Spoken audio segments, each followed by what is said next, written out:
자, 오늘 얘기하도록 하겠습니다. 토요 정모 라방 할게요. 네. 토요 정모 라방 하도록 하겠습니다. 자, 안녕하세요. 여러분, 미국 투자 스토리의 반갑습니다. IMF 때부터 투자를 해오고, 이코노믹스, 파이낸스, 어카운팅 등등을 공부하고 있는 미투리 마을 이장이고요. 제 채널은 예능 힐링, 종합 엔터테인 방송입니다. 교육 방송이고요. 주식은 참고만 해주시기 바랍니다.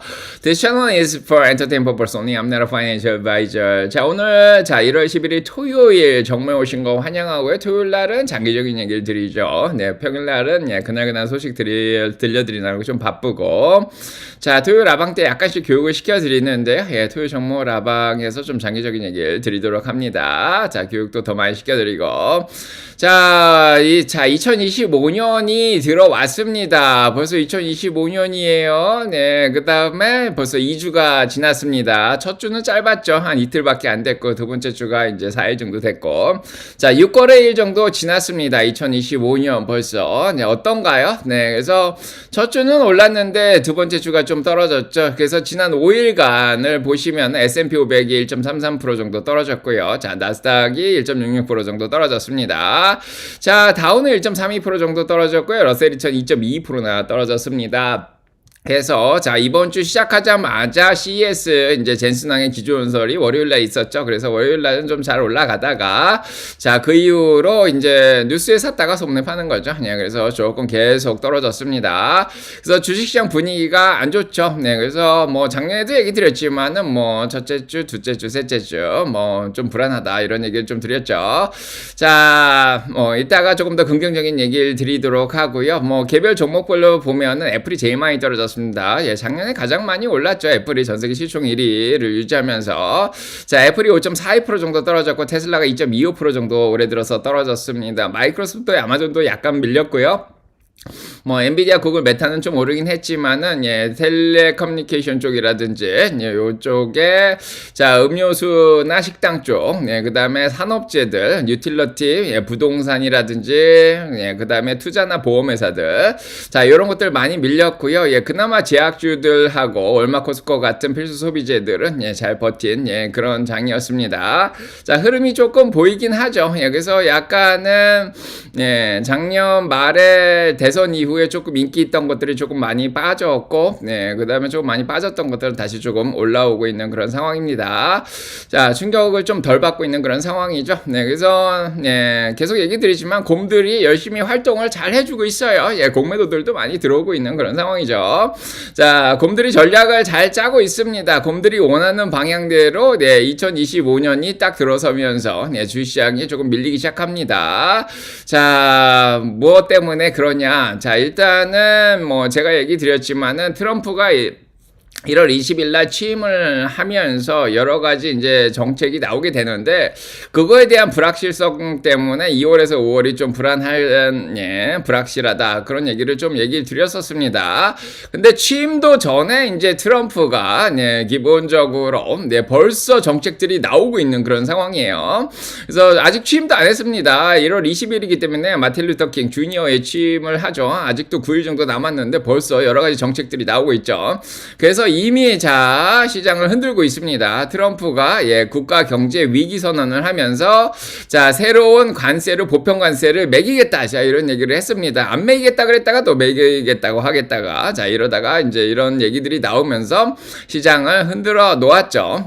거기에다가 이제 일론 머스크가 더치를 맡고 있는데, 지금 미국의 예산이 좀 문제가 있죠. 부채가 너무 많습니다. 거의 37 트릴리언 달러 정도 되는 상황인데, 여기서 이걸 줄여나가야 되는데 뭐 2 트릴리언 달러, 2조 달러도 줄이기가 좀 쉽진 않겠다, 이런 얘기까지 나왔습니다. 그래서 미국의 부채 문제가 굉장히 심각한 문제인 것도 맞는 상황이고요. 그래서 지금 의회에서는 부채 한도를 폐지를 안 했어요. 그런 상황에서 지금 정부에서는 부채를 발행을 하는데 약간 우회적인 방법을 통해서 지금 부채를 계속 발행을 하고 있습니다. 이번 주에도 어마어마한 채권이 발행이 된 그런 상황이죠. 자, 그렇습니다. 그래서 국제 경매가 막 2년물, 뭐 5년물, 7년물, 30년물 국제 경매가 계속 있었던 그런 상황이고요. 자, 그래서 자, 시장이 그렇게 바람직한 방향으로 흘러가지 않죠. 네, 거기에다가 이제 두 번째는 LA 쪽이죠. 자, LA 쪽에서 지금 화재가 일어났습니다. 이게 갑자기 처음에는 조그맣게 시작을 하더니 굉장히 바람이 세졌어요. 그래서 이번 주에 바람이 어마어마하게 세지면서 LA 쪽에 화재가 너무 많이 퍼졌고, 특히 말리브라든지 팰리세이드 쪽이죠. 예, 미국의 저쪽 서쪽에 LA 서쪽에 이제 화재가 좀 커서 비싼 집들을 많이 태웠습니다. 자, 의미하는 바는 이게 비싼 집들이 많이 태워지니까 보험료가 어마어마하게 올라갔죠. 그래서 거의 뭐 $2빌리언 정도 이상 굉장히 큰 피해액이 났습니다. 허리케인이 가장 크게 최근에 이제 미국을 친 게 카트리나인데요. 지난 20년간 보면은 그거보다도 피해액이 더 커져서 보험회사들이 굉장히 힘들어진 상황입니다. 이것도 미국 주식시장을 좀 불안하게 만들었죠. 그 다음에 지난주에도 얘기 드렸지만은 미국의 경기를 나타내는 지표들이 이번 주에 많이 나왔습니다. 자, 그래서 그 경제 지표들이 월, 화, 수, 금에 걸쳐서 나오면서 미국 경기가 너무 좋다고 지금 나와버렸어요. ISM 서비스 지수가 PMI가 나왔는데 이게 52에서 54로 올라갔죠. 50 이상만 돼도 미국 경기가 좋은 건데 지금 더 올라가 버렸습니다. 이게 조금 떨어져줘야 되는데 올라가면서 물가까지 끌어올린 그런 상황이에요. 그래서 서비스 물가까지 올리면서 금리하고 달러를 더 부추긴 그런 상황이고, 네, 거기에다가 자, 구인 자체도 늘어났죠. 네, 그래서 졸스에서 나온 구인이 810만이 나오면서 미국의 노동시장이 굉장히 튼튼하다는 걸 보여줬습니다. 그 다음에 수요일날 나온 실업수당 청구 건수가 확 떨어졌죠. 네, 그래서 굉장히 오랜만에 이렇게 떨어진 게, 그래서 미국의 노동시장이 굉장히 좋다는 걸 한 번 더 보여줬습니다.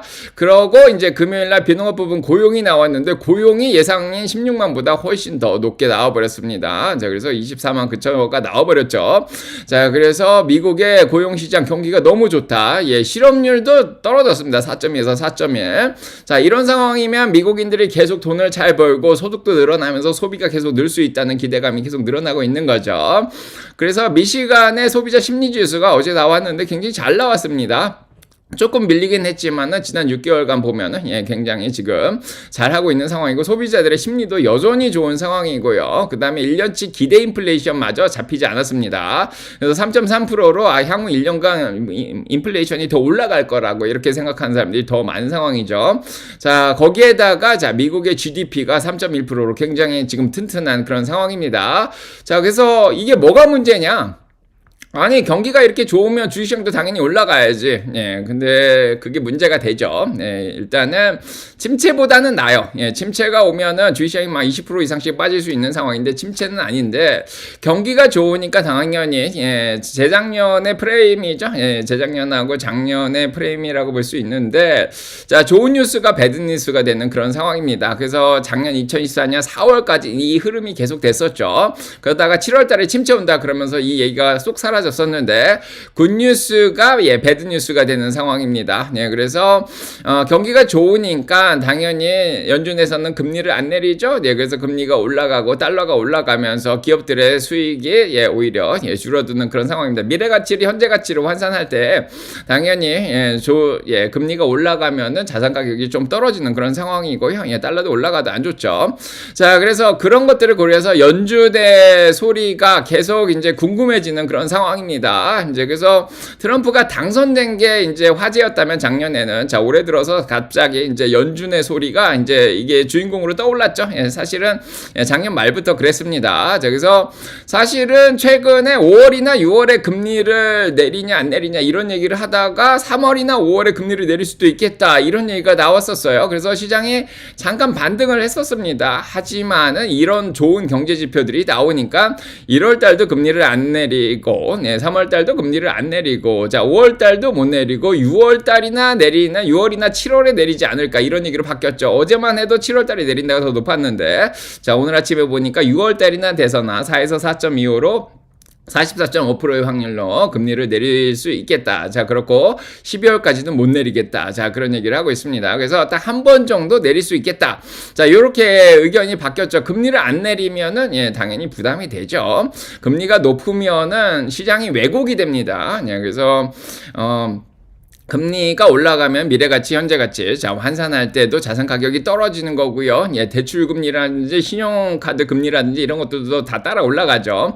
거기에다가 금리가 높으면 지금 물가보다 올라가죠. 예, 물가보다 금리가 높아서 실질금리가 지금 물가가 뭐 2.4라고 보면은 지금 금리 상황이 훨씬 더 높은 상황입니다. 지금 실질금리가 2% 정도 나올 수 있는 그런 상황이고 중립금리도 3%로 본다면은 자, 지금 금리가 굉장히 제약적인 위치예요. 그래서 여러모로 우리 생활에 여러 가지 영향을 계속적으로 제역적으로 이제 영향을 미치는 그런 상황입니다.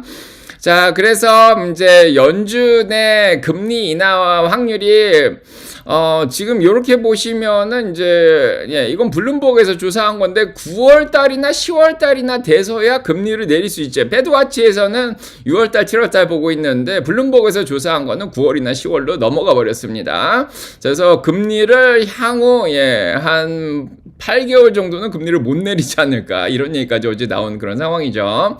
거기에다가 이번 주에 FOMC 의사록이 나왔는데 연준 위원들이 인플레이션에 대해서 걱정을 하고 있다 이런 얘기가 나왔습니다. 트럼프 행정부 하에서 이민정책이라든지 관세정책이라든지 이런 것들이 나오면서 인플레이션에 영향을 미칠 거다 이러면서 연준 위원들이 걱정하는 그런 문구들이 보였죠. 그거는 얘기를 드렸는데 그런 것들이 지금 여러 불안감, 불확실성을 낳고 있는 그런 상황입니다. 자, 그래서 금리를 일단 올린 상태에서 한번 이제 100bp 정도, 50bp 한번 내리고 25bp씩 두 번 내렸는데 100bp를 내렸는데 여전히 고금리입니다. 4.5% 이상은 고금리라고 볼 수가 있는데요. 자, 그걸로 인해서 소프트 랜딩이 오냐, 뭐 리세션이 오냐 이런 문제인데 자, 일단은 리세션은 피했지만은 그래도 소프트 랜딩이 오고 있는 그런 상황이죠. 자, 그래서 여러모로 아직은 불안해지는 그런 상황입니다. 자, 페드의 점도표는 3.9로 두 번 정도 내린다고 생각했는데 요것만 해도 조금 마음이 편했는데 이제는 한 번만 내리겠다. 자, 그런 생각을 하고 있습니다. 그리고 연준 위원들뿐만 아니라 사람들이 지금 연준이 금리를 아예 못 내리지 않겠냐. 자, 이런 걱정을 또 한다고 합니다. 그래서 압력이 지금 연준한테 가고 있다. 그렇게 얘기를 하고 있고 채권 금리가 계속해서 5%대까지 10년물이 올라가지 않겠냐 이런 얘기까지 지금 나오고 있는 그런 상황입니다. 10년물 채권 금리를 보면은 작년 4월 정도까지만 올랐어도 마음이 괜찮았어요. 4.6%면 괜찮았는데 4.6을 돌파해서 4.75도 돌파했고요. 4.76까지 올라와 있는 그런 상황이죠. 그래서 요게 작년 4월 달에 요 정도 금리가 올라갔을 땐 주식시장이 한 4, 5% 정도 빠졌어요. 근데 지금은 그거 이상 올라온 재작년 10월 정도까지 금리가 올라온 그런 상황입니다. 자, 요렇게 되는 그런 상황이면은 재작년 10월 달에 주식시장이 조금 더 조정을 많이 받았거든요. 물론 이스라엘 전쟁이 일어났기 때문에 조금 영향을 받긴 했는데 그때 주식시장이 조금 더 요거보단 더 많이 빠졌습니다. 뭐 7에서 한 10% 정도 빠졌던 상황이고 작년 4월에서는 뭐 4%에서 한 5% 정도 빠졌죠. 그거보다 더 밀릴 가능성이 있어서 자, 지금 작년 4월만큼 지금 주식시장이 빠졌죠. 근데 그거보다 조금 더 빠질 가능성이 있습니다. 조정까지는 자, 모르겠지만은 조금 더 불안한 상황이다 이렇게 보여지죠. 그리고 30년물만 보더라도 자, 지금 영국도 마찬가지죠. 이제 해외에서도 금리, 전 세계 금리가 다 올라가고 있는 그런 상황입니다. 자, 이런 상황에서 화요일날, 수요일날 이제 헤지 펀드들의 환 시장에서 옵션 시장이 어마어마하게 지금 움직였다. 이런 소식이 들렸죠. 그래서 헤지펀드들은 강달러에 베팅을 하고 있다. 자, 이런 소식이 들리고 있습니다. 그래서 달러가 계속 올라갈 거다. 이렇게 얘기를 하고 있죠. 그래서 달러가 지금 작년을 넘어서 재작년을 넘어서 3년 전입니다. 2022년 수준으로 달러가 올라가고 있어요.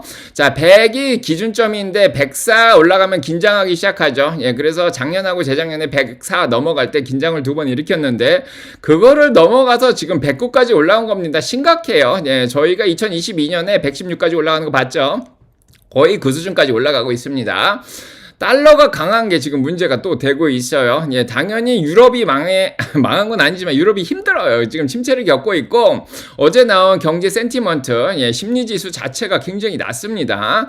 그래서 유로화하고 달러화 사이에 패러티가 달성되고 있다고 하죠. 원래 유로화가 가치가 높아요. 근데 유로화 가치가 경기가 안 좋으니까 하도 많이 떨어지니까 2022년 10월만큼, 그래서 재작년 12월만큼, 유로화 가치가 떨어졌습니다. 지금, 1불 주면은 유로화 1불 주죠. 그래서 유럽 여행 가기가 예, 좋은 상황인데 자, 아무튼 뭐 그렇게까지 얘기를 할 수 있는 거죠. 그래서 지금 예, 엔화도 보시면 알겠지만은 엔화도 가치가 많이 떨어졌어요. 157엔까지 떨어졌고요. 거기에다가 위안화도 많이 떨어졌죠. 7불 30이 기준점인데 예, 지금 7불 33까지 위안화가 떨어져 있습니다. 달러당. 자, 그래서 전 세계 통화가 뭐 원화도 마찬가지죠. 다 떨어지는데 달러만 강세예요. 이게 좀 문제가 되죠. 왜냐하면은 자, 미국의 다국적 기업이 굉장히 많습니다. 예, 이게 가치주든 성장주든 마이크로소프트든 뭐 구글이든 애플이든 뭐 아니면은 맥도날드든 나이키든 다들 해외 지사가 있죠. 코스코도 마찬가지고요. 네, 그래서 국제적으로 지금 다국적 기업이 41%나 되는 그런 상황이라서 외국에서 벌어들인 달러가 미국으로 들어올 때 환차 손이 생기죠. 예, 그러면서 예, 기업들한테 굉장히 안 좋은 상황입니다. 수출도 당연히 예, 안 되겠죠. 자, 예, 그래서 지금 채권 금리랑 주식시장 간에 약간은 거꾸로 연동이 되어 있는 상황인 거 알고 계시죠? 네, 이번 주에 계속 얘기 드렸지만 10년물 채권 금리가 올라갈 때는 2022년만 봐더라도 주식시장이 막 꼬꾸라졌죠. 그 다음에 2023년에도 막 이렇게 10년물 채권 금리가 여기가 2022년 10월 정도인데 이렇게 올라갈 때가 주식시장이 많이 떨어졌었습니다. 자, 그 다음에 채권 금리가 이렇게 떨어질 때는 오히려 주식시장이 2024년에 잘 올라왔고요. 네, 그 다음에 채권 금리가 다시 오르면서 지금 주식시장이 다시 떨어지고 있는 그런 상황입니다. 반대로 연동되어 있어서 10년물 채권 금리가 굉장히 중요해지는 상황이고 이미 20년물하고 30년물은 5%를 예, 달성을 했죠. 네, 지금은 10년물은 4.76이고요. 자, 이러다 보니까 전반적으로 시장이 안 좋아요. 공포감이 좀 많습니다. 예, 트럼프 정책이라든지 뭐 산불이라든지 그 다음에 이러는 금리나 달러 이런 것들 공포감을 자아낼 수 있는 게 한 4가지 이상이 되죠. 네, 그래서 여러 가지가 복합적으로 작용하면서 시장의 공포감이 팽배해 있습니다. 무섭죠? 작년 7월만큼 무섭죠. 네, 그래서 작년 7월에는 이제 침체가 온다 그러고, 네, 그 다음에 엔켈이 청산이 있었고, 네, 그 다음에 워런 버핏이 애플 주식 막 판다 이런 소식도 들렸고, 그 다음에 전쟁도 막 일어나고 있었죠. 이란하고 이스라엘 간의 전쟁 여러 가지가 겹치면서 작년 7월에 공포감이 굉장히 심했는데 약간 그때만큼의 공포예요. 근데 그때 공포가 더 심하죠. 그때는 침체 공포였고, 자, 이번엔 다른 원인의 공포입니다. 그래서 여러 가지 공포가 결합이 되면서 지금 피어 그리드 인덱스가 다시 27로 떨어졌습니다. 얼마 전에 25까지 떨어진 적 있죠. 12월 달에. 자, 그 수준까지 다시 내려왔습니다. 자, 그러면 저희한테는 사냥 시즌이라고 볼 수 있는데, 자, 이런 공포감이, 자, 기회를 또 저희한테 줬습니다. 자, 또 공포를 자아낸 게 제레미 시걸 교수가 올해 초에 들어오자마자 이런 얘기를 했어요.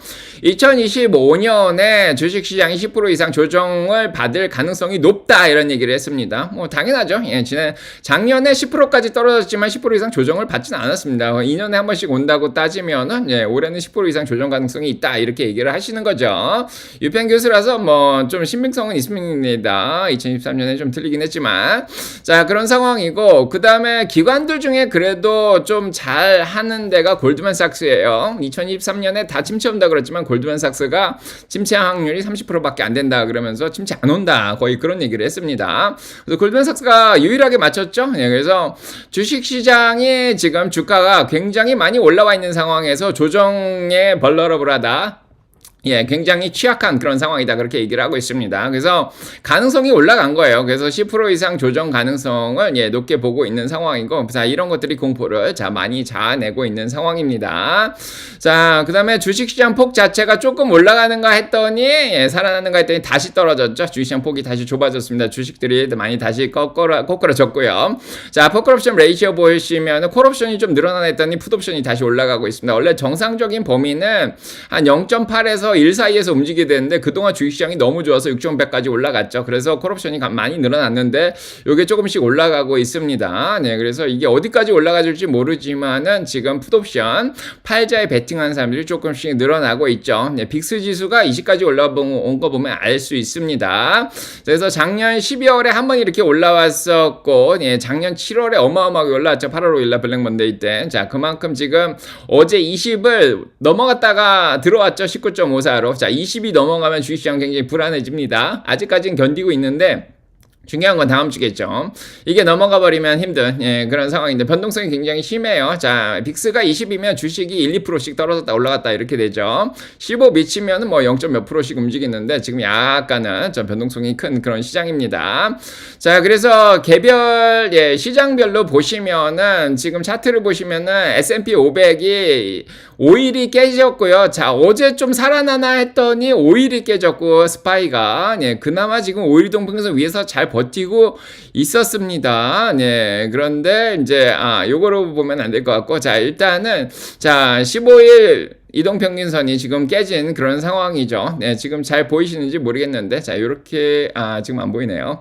자, 이따가 보여드리고요. 그래서 S&P 500이 7022죠. 그래서 여기 고점 대비해서 한 7% 이상 빠졌습니다. 지난번 저점보다도 빠졌고요. 대선이 일어날 때 지금 S&P 500에 지금 동일 가중인데 대선이 일어나고 올라갔는데 그 대선 직전보다도 지금 더 많이 떨어졌어요. 동일 가중으로. 그래서 트럼프 당선 효과가 완전히 사라져 버렸습니다. 그거보다 지금 더 떨어졌죠. 그때 내려가는 대선 전의 흐름대로라면은 그 흐름대로 지금 떨어지고 있는 그런 상황이죠. 거기까지 지금 떨어져 있는 상황입니다. 그래서 대부분의 주식이 대선 효과가 다 사라진 그런 상황이죠. 그 다음에 나스닥도 마찬가지입니다. 15일 동평균선 깨졌고 결국은 50일도 깨졌고요. 5일 동평균선 밑에 깔려 있죠. 볼린저 밴드 하단까지 내려와서 어제 일단 반등이 일어나긴 했는데 RSI 43까지 많이 밀려 있습니다. 자, 요게 이제 살아나려고 하다가 못 살아났기 때문에 힘들어요. 그래서 요게 지금 조금 더 팔릴 가능성도 있습니다. 나스닥이.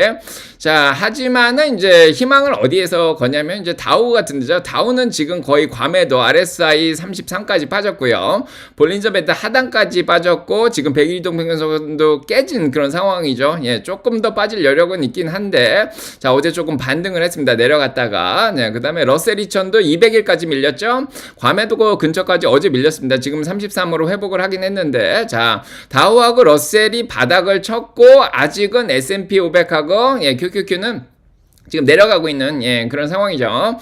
자, 그래서 아직 요것들마저 이제 쭉 빠져버리면 기름기가 다 빠질 수 있는 가능성이 있습니다. 그래서 아직 조금 더 빠질 여력이 있어요. 그래서 일단 다음 주에 나오는 여러 가지 행사들이 굉장히 중요해지는 상황입니다. 지금 이거 좀 불확실하죠. 자, 이렇게 보면 되고요.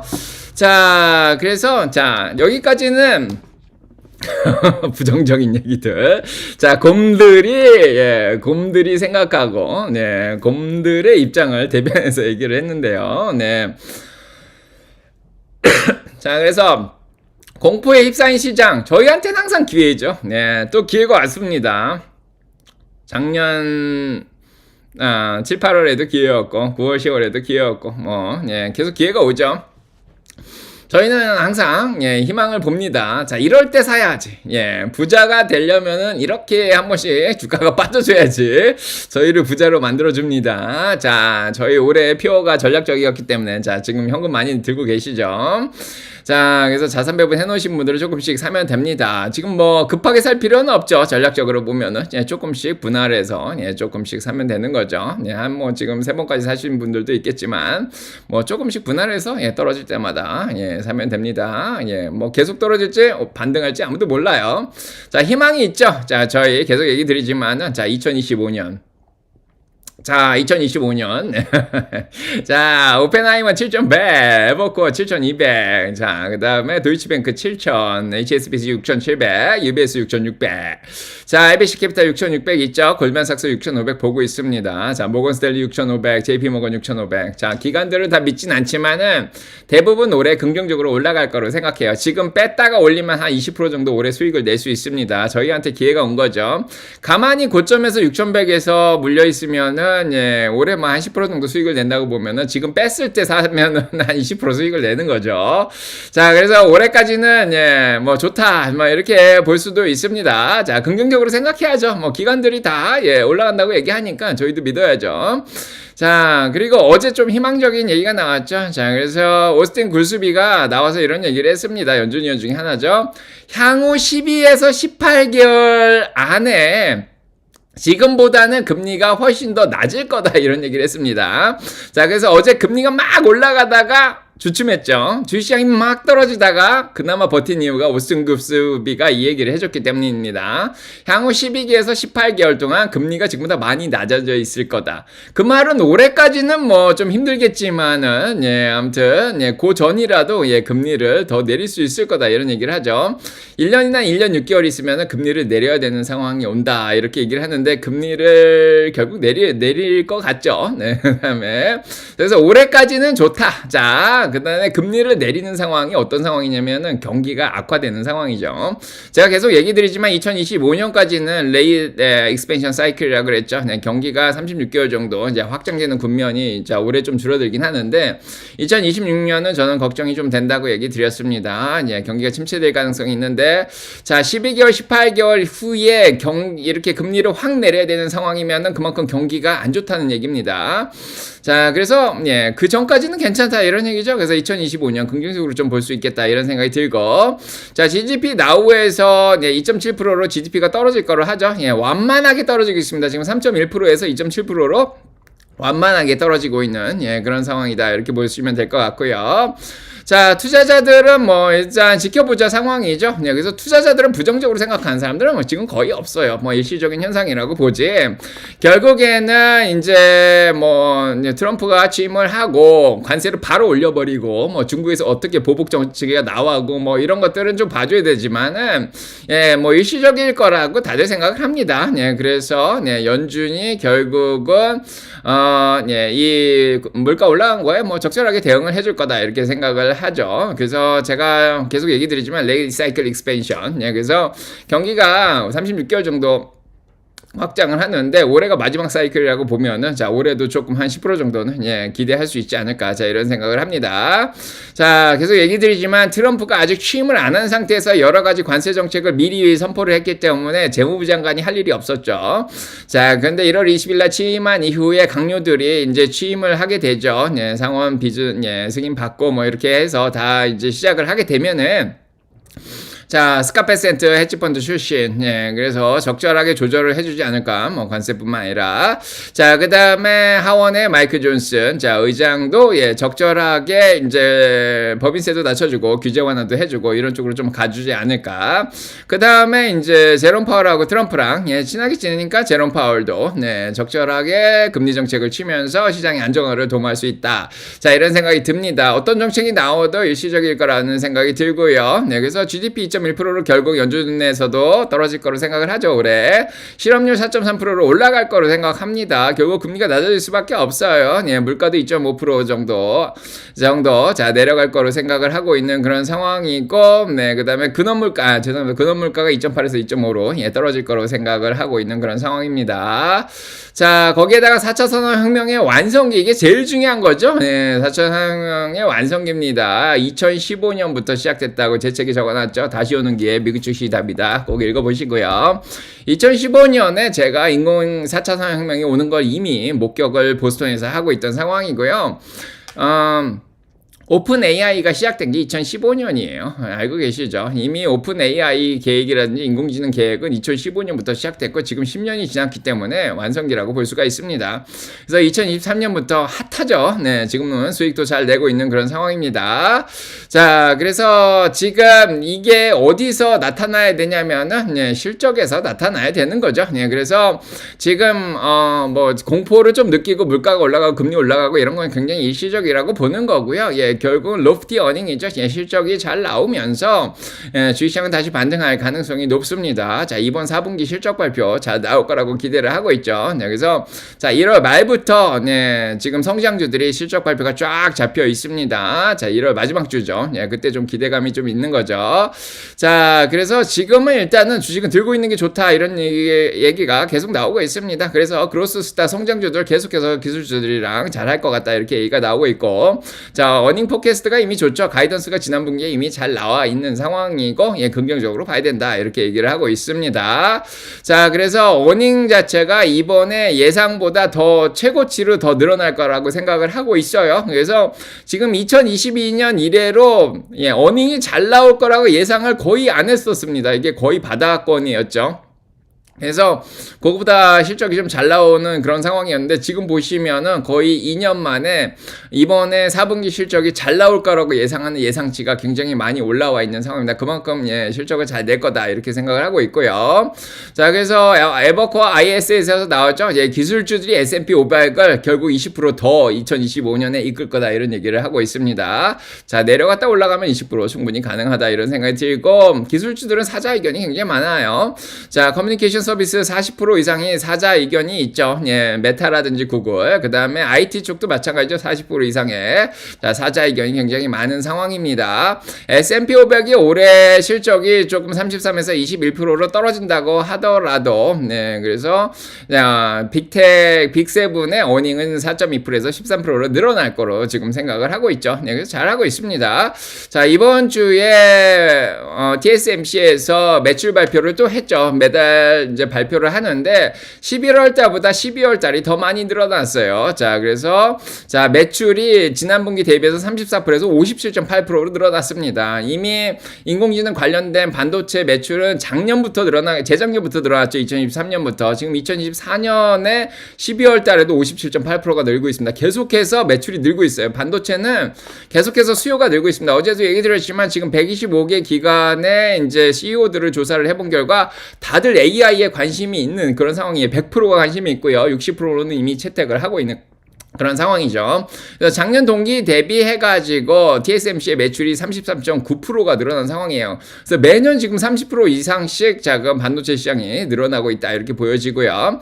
그래서 뭐 팔란티어, 세일즈포스, 뭐 오라클, 스노우플라이크, 뭐 엔비디아 다 관련 기업들이죠. 그래서 엔비디아는 이번 주 월요일에 CES에서 젠슨왕이 나오면서 정말 어마어마한 기술들을 많이 발표를 또 한 그런 상황이고, 휴머노이드 로봇이라든지 자율주행이라든지, 그 다음에 피지컬 AI, 모든 면에서 사물 인터넷이죠. 모든 면에서 지금 인공지능 수요가 늘고 있다 그렇게 얘기를 하고 있고, 새로운 칩도 발표를 한 상황입니다. 엔비디아든 TSMC든 매출만 보아도 알 수가 있어요. 매출이 굉장히 잘 늘어나고 있는 그런 상황이고, 이번 1분기는 모르겠지만 2분기부터도 GB200의 대량 생산에 들어간다 이렇게 얘기를 하고 있죠. 계속 얘기 드리지만 생성형 AI, 피지컬 AI 굉장히 두각을 나타내는 그런 해입니다. 오픈 AI도 소라를 발표를 했고, 구글도 BO3를 발표를 했죠. 지금 비디오까지 만들고 있는 그런 상황이고, 오픈 이런 인공지능이 로봇에서도 쓰이고요. 그 다음에 이런 상황 가운데 어마어마한 발표가 났었죠. 마이크로소프트가 800억 달러나 들여서 데이터 센터를 더 짓는다 이랬으니까 당연히 반도체 수요가 더 늘어나고, 메타도 이제 10억 달러, 그래서 100억 달러 정도 더 투자한다 이런 발표를 했었죠. 테슬라도 마찬가지고요. XAI도 마찬가지입니다. 인공지능 시장 자체가 매년 지금 계속 얘기 드리지만 30% 가까이 28.46%씩 증가를 하고 있고, TSMC가 33%씩 늘었죠. 이런 상황에서 보면은 2030년까지 시장 자체가 8,267억 달러까지 늘어날 거로 보고 있습니다. 자율주행도 더 발달을 하고 있습니다. 지금 뭐 웨이모뿐만 아니라 죽수, 아마존의 죽수, 뭐 테슬라, FSD, 공유택시 지금 버전 14 나올 것 같죠? 이번에 하드웨어 5 장착된 거 차 나오면서 버전 14로 넘어갈 수 있을 것 같다. 이런 생각도 들죠. 그래서 새로운 시대가 오고 있습니다. 휴머노이드 로봇에 지금 관심을 많이 있는데, 이번 CES에서 지금 미국 기업들이 앞서고 있어요. 피겨2라든지 아틀라스라든지 현대가 인수한, 그 다음에 테슬라의 옵티머스도 일어나고 있는데 유니트리가 따라오고 있어요. 지금 CES에서 유니트리에서 새로운 지금 강아지라든지 그 다음에 로봇도 또 선보인 그런 상황입니다. 그래서 휴머노이드 로봇에 대한 관심이 굉장히 많죠. 그렇고 그거와 관련된 ETF는 지난주에 소개시켜 드렸고요. 그래서 오픈 AI도 휴머노이드 로봇 시장에 지금 뛰어들고 있습니다. 4차 산업혁명이 이렇게 완성되고 있는 시장 속에서 2023년에 침체가 온다고 생각하고 MMF 마켓으로 도망갔던 돈이 9조 달러였습니다. 그게 한 5조 달러로 줄었는데 지금 좀 줄어들었을 수도 있지만 아직도 MMF 마켓에 통화량이 어마어마하게 지금 들어올 준비를 하고 있죠. 계속해서 M2 통화량도 계속 늘고 있습니다. 미국인들이 워낙에 게 소득도 많이 늘어나고 있는 상황이죠. 네, 그래서 자, 지금 투자할 수 있는 M2 통화량이 더 중요하다고 지난주에 얘기 드렸죠. M1 통화량, 시중의 통화량도 중요하지만 M2 통화량이 더 중요합니다. 주식시장에 들어올 수 있는 돈들이 지금 굉장히 많이 있어요. 자, 이런 상황에서 이제 제가 얘기 드릴 게 뭐냐면, 이제는 앞으로 3주가 굉장히 중요해요. 앞으로 3주가 2월달, 5월달보다도 더 불확실해진 그런 상황이기 때문에 일단은 장기적으로만 긍정적으로 지금 생각을 하는데, 앞으로 3주가 굉장히 중요합니다. 네, 그래서 지난주에도 얘기 드렸지만은 네, 이번 주하고 다음 주 정도는 뭐 애매하다 이렇게 얘기를 드렸었죠. 네, 그래서 지금 중요한 게 뭐냐면은 자, 화요일날 PPI 물가가 나오고 CPI 물가가 나와요. 그럼 곰들이 원하는 대로 물가가 잘 안 잡히면은 금리를 올릴 가능성이 있습니다. 지금 겨울이 이제 시작됐죠. 자, 그래서 12월 달까지는 물가가 올랐을 가능성이 있습니다. 지금 예상치가 좀 올라와 있어요. 예상보다 조금 더. 네, 지금 지난달보다 조금 올라간다 이런 생각이 지금 네, 예상치가 나와 있는 상황이죠. 그래서 물가가 올라가면 금리를 지금은 금리나 달러를 안정화시켜야 되는데 그거를 안정시키기에는 지금 일단은 당장 뭐가 없습니다. 자, 그래서 PPI, CPI에다가 1월 20일 날 마틴 루터킹 주니어 데이 때 지금 취임식이 열리죠. 예, 그래서 지금 트럼프가 취임을 1월 20일 날 하기 때문에 바로 취임하자마자 관세를 올릴 행정명령을 발표를 할 수 있습니다. 자, 그래서 지금 금리나 달러를 안정시킬 가능성이 없고 진짜 예상은 아니지만은 10년물 채권금리가 5%를 찍을 가능성이 있어요. 지금 4.76인데 조금 더 올라갈 가능성이 있다.